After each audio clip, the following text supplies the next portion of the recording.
Let me introduce you to the SofaBaton R2 Roku Universal Remote.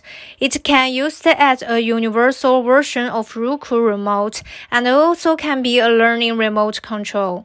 SofaBaton R2 is divided into two parts. The lower part is the Roku remote control and the upper part can be used as a learned remote.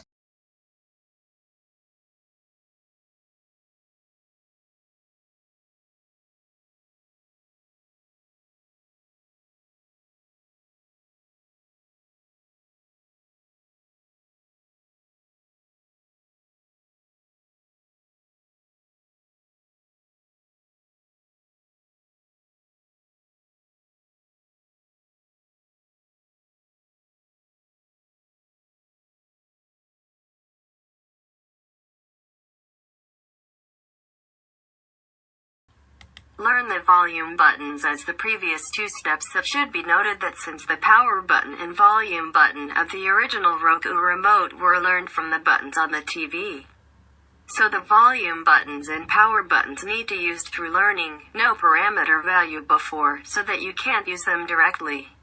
Some people say it can't be used normally. This is the reason why.